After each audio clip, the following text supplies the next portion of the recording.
I sometimes feel like I betrayed my own race. Go. Oh, that's so interesting. Most people disagreed, but there's a lot of people who did agree. Hi, I'm Dr. Han Ren, licensed psychologist and mental health content creator. And today I'm going to be reacting to Jubilee's video, Interracial Couples Agree or Disagree. Let's dive in.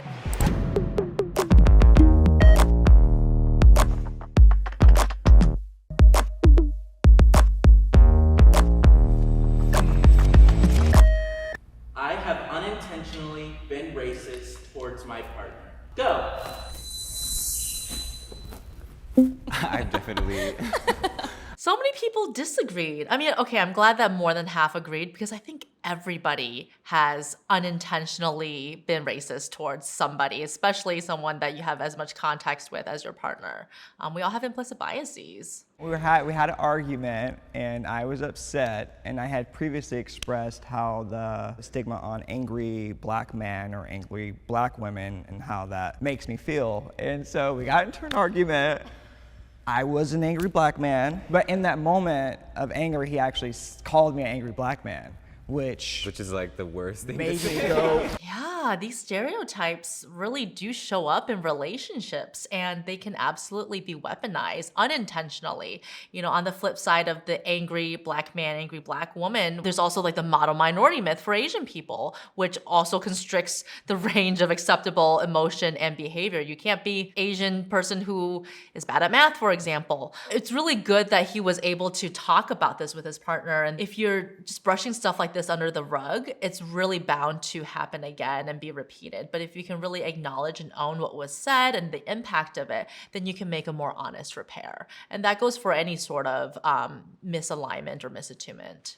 I'm strongly disagree, but I think as just a white person, I am just inherently ignorant. So I think I'm gonna move to somewhat agree. Good for her. She recognized the error in her ways. That, I mean, especially if you're the white person in an interracial relationship, like, you just need to assume that there's been ignorant things you have said or done that have been harmful to your partner. In these situations, I mean, most situations, it's impact over intent. Maybe you did not mean to harm someone, but if the impact is harmful, you gotta own it. Dating a black man has completely opened my eyes more than I already thought they were open. I'm from the Bay, so it used to be in my vocabulary where I would say the N-word with the A. I would rap it, I would do just those things, but my slang in general would just tick her off. And then I became conscious of it, and I really liked her, or I still do, of course, I love you. I started changing the way I speak. Yes, that's growth. Yeah, when we know better, we do better. And that's one of those pretty universal rules that if you are not a member of the Black community, just don't say it. Don't say it. There's no reason, no context in which it's okay to say that word. I feel like she should be over here too. She would do Asian accents.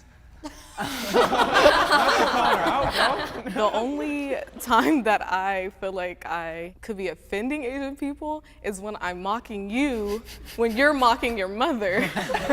Accents is such a hard thing, right? I think people would disagree about which situations this is okay. Some people think, okay, well, if you're a comedian and you're punching up and, you know, you're a person of color and you're mocking another group of color, then it's okay. But I also think that that is sort of what white supremacy is designed to do. It's to pit communities of color against each other. So we're infighting and we're not focused on really who is this all benefiting, which is the dominant group. So in my opinion, I don't think it's really ever okay to be mocking another group's accents or appearance or, you know, cultural norms. It's just not your place to be making fun of that. I have always wanted mixed babies. At one point in my life, I kind of wanted to have mixed babies with almost every race.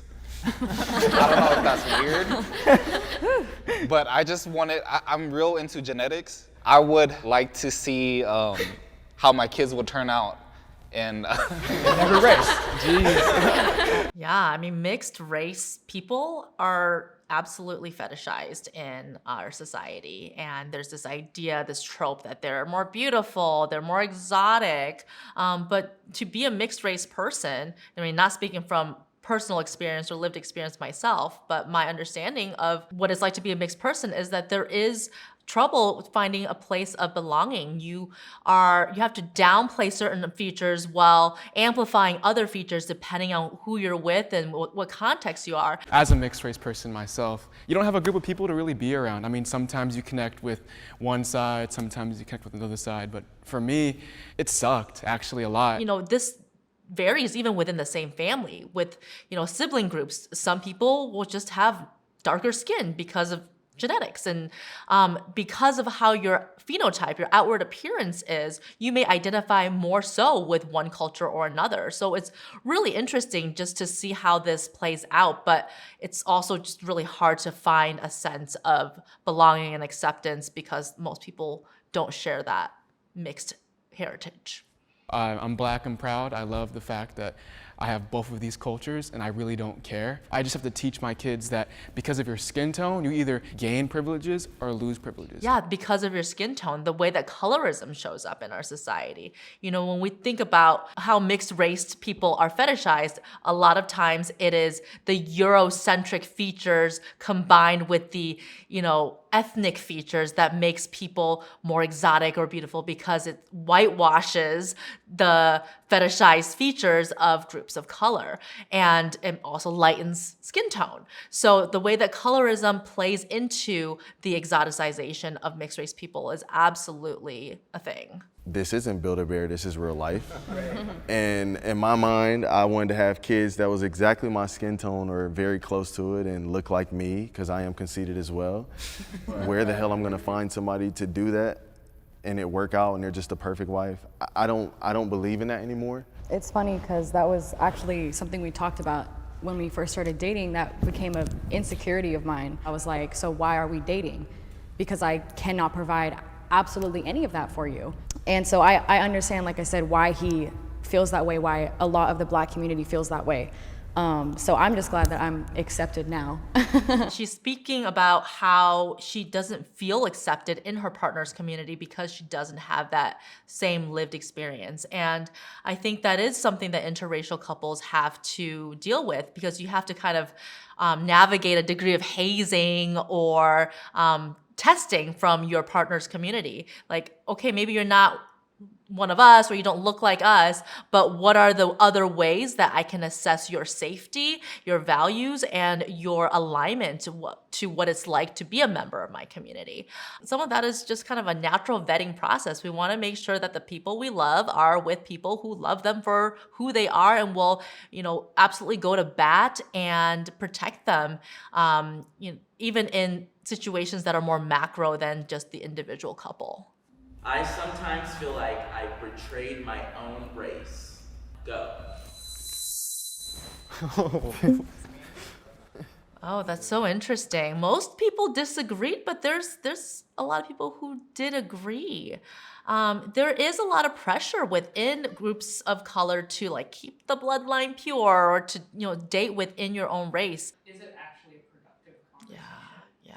I think it also really depends on how much you align to the qualities of your race. Are you really acculturated to white dominant mainstream culture, or are you more aligned to the subcultures of your race? And depending on your degree of acculturation, there might be more pressure to stay within your own race. That might be something that is a priority or a value for you. So I think there's a lot of individual variability here. Me growing up, I was never always seen as black, whether it was because of how I looked or how I talked or my culture. But then when I get with someone who's not black, right, they're like, oh, you're betraying us. Oh, I get comments literally in my DMs being like, oh, Alex, you're not with us no more, right?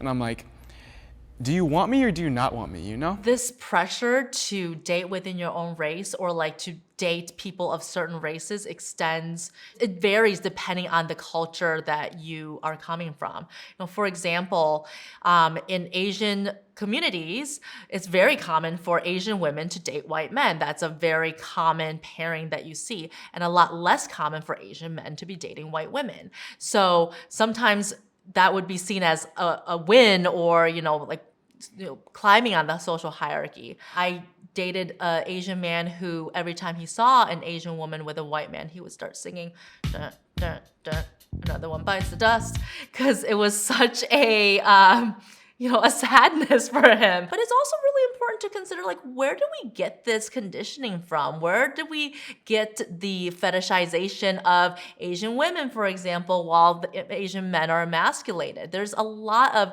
social, political, historical factors that play a role in what we are learning about who is attractive and why. And then we internalize these messages from media, from society, and we don't even challenge it. So then we think, oh, well, it's just a preference, or, it's just, I like what I like. But why do you like what you like? How did you get to that point? And I think that is a really important question to ask yourself. Don't pick and choose and don't nitpick little things, right?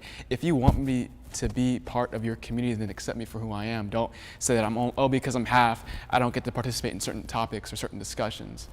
Another way to look at it is, instead of thinking of yourself as like, oh, I'm half black, half white, or half this, half that, I'm 100% black, I'm 100% white. Because you are an amalgamation of two different cultures, and you can be wholly each of these cultures. We are whole people, and just because our racial or genetic makeup is not of one cultural group doesn't make you less than. You can be 100% of each group. Being linked to another race has its benefits. I guess I feel like the word like linked kind of confused me, because I feel like experiencing another person's experience, like what their culture, like the way that they live, is definitely personally beneficial. But I think that like in terms of how others view me because I'm dating a white man, I don't find that beneficial. Like I feel like people might have like preconceptions about who I am because I'm an Asian person who's chosen to date a white man. Yeah, it's actually really difficult for Asian women to date white men in certain communities without some of those preconceived notions. And I like how she talked about the word linked. Like, linked seems like, this affiliation, this I'm getting some sort of like benefit by proximity, which is actually a common thing. There's a protection, or this perceived protection from proximity to whiteness. But then you can also be seen as a race traitor to your own group. I really liked how she talked about the benefits of experiencing somebody else's culture. You really get to learn about the richness of being of that culture. But no matter how close you are to that different culture, you still don't have that lived experience. You're still not walking around in that person's body with that person's identities. So you can never truly know what it's like to be that person's identities, even if you are married or, in long-term commitments with someone of a different race. Do you ever feel like being with a white person like could shield you from like discrimination, or like that they could like stand up for you in a certain context? Like if you were in like an altercation with the police or something, like would having a white person there, like, sure, right? Yeah. That's what being an ally really means. It's when you're willing to put your own comfort and safety on the line in service of protecting or amplifying somebody else's experience. I don't know, even a customer service experience. I don't know, just random experiences where the person on the other side might judge me based on me being black, but versus someone else calling, or him calling, and it's a whole different experience. So they might treat us individuals differently. So there might be a whole different experience based on just that. If you are a person who lives in a marginalized body, then you're gonna have lots of experiences over time that reinforce certain stereotypes or tropes, and that can get really exhausting. And you might have a shorter fuse or be more impatient just because you're sick of having to have the same types of interactions. And so these are the situations where it is important to think, well, if I can help my partner out in this way and it's not going to cost me anything, then maybe you should do it. I feel like an outsider with my partner's family. I'm sorry, Grace. In our lives, especially today, recently, politics plays such a huge part in it. And because you come from a conservative household, that's different from where I come from. And it does make me a little bit uncomfortable to know that I'm gonna be meeting people and have to have close relationships with them, and they don't value what I feel like I value in my life. Oof, that is a tough, tough truth. You know, people might say like, it's okay to disagree, or let's agree to disagree. You're still my friend, you're still my neighbor, even if our politics don't align. It's really hard to feel safe with someone whose politics align with oppressing your right to exist. And that's an important thing to take into consideration in interracial couples, because even if your partner may be an advocate for you, if you're gonna be around their family and they stand for something completely different than your values, and their stance actually infringes on your human rights, then it's really hard to feel safe and at ease with them. So maybe you say it's just politics, but the political is personal and the personal is political. So it does trickle down to a level of safety when it comes to getting along with your partner's family. The first Black man I have ever dated, and the only person of color within like my family, just in of itself. And so certain members of my family with the same political values as us like had to kind of confide in me like, hey, we support you with whoever you date, like we're here for you. So why did they go to her and say that behind closed doors? Why wouldn't they stand up to the family members who have opposing beliefs? Like, that's what being an ally truly means. I think it's actually kind of icky when people will only come to me and say, oh, I'm with you, but in private. That means you're not willing to sacrifice your own comfort and your own safety to stand up for me and to be advocating for my rights or my values. So I don't really like that. When I met her father for the first time, we were walking to get food and we saw the Ronald Reagan Museum or something like that. And he's like, oh yeah, I love Ronald Reagan, right? I was thinking about saying something to maybe like be like, oh, I don't know about that, but I didn't want to like argue with your father on the very first day that I met him. Yeah. That's fair, like you want to be able to get your partner's parents' blessings for the relationship, and you might not want to rock the boat on the very first time you meet. But I would hope that over time, this is something they can broach in a more vulnerable way with each other. Or, maybe he just talks with his partner and they agree to just keep certain topics off the table. I think it's really hard to change people's minds when they aren't open to having their minds changed. And sometimes it's just best to know these are the topics that we can't talk about, and that is in everybody's best interest. So let's agree to just stay clear. Wouldn't be very fun. Yeah. I don't know if I can exactly truly connect with him because of that.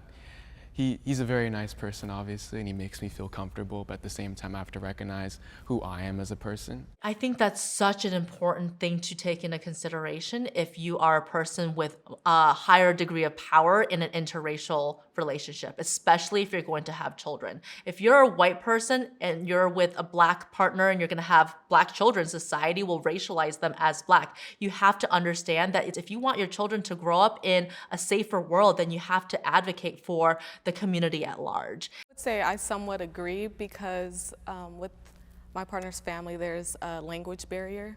So I guess it's my responsibility now to try to learn the language, but sometimes when we're together, they're talking, I have no idea what's going on. So I think that's a bit of why I feel like an outsider, but other than that, I feel welcome. Yeah, language is so hard, especially for older generations where it's harder to learn English, where maybe they don't want to learn English or they don't have to. You kind of count on your partner to be that translator and that intermediary. And so then you never really have that ease of belonging and just sort of catching up and knowing what's happening when you're in these group gatherings. So I think language is definitely an ostracization point, whether it's intentional or not. I wish we were the same race. 3, 2, 1, go.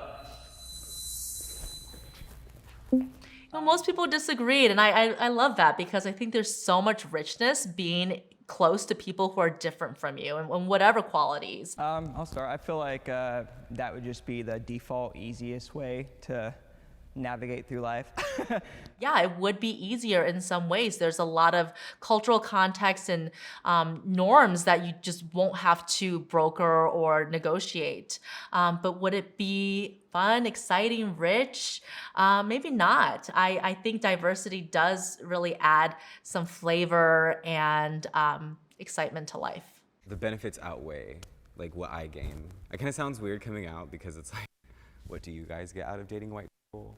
What do you get out of dating white people as a person of color? Coming from an immigrant background, my parents, growing up, my parents were very clear about, okay, we want you to date someone who is Chinese, not even Asian, just Chinese, like maybe Korean, like East Asian for sure. Or you can date a white person who is maybe Jewish, because there's similar immigrant values to that, marginalized identity values, but there is a degree of protection and social capital that comes from proximity to whiteness. And that is a very real thing that we have to acknowledge when it comes to how people try to provide more better opportunities for the next generation. Is how do we make choices that will ensure more protection in our future?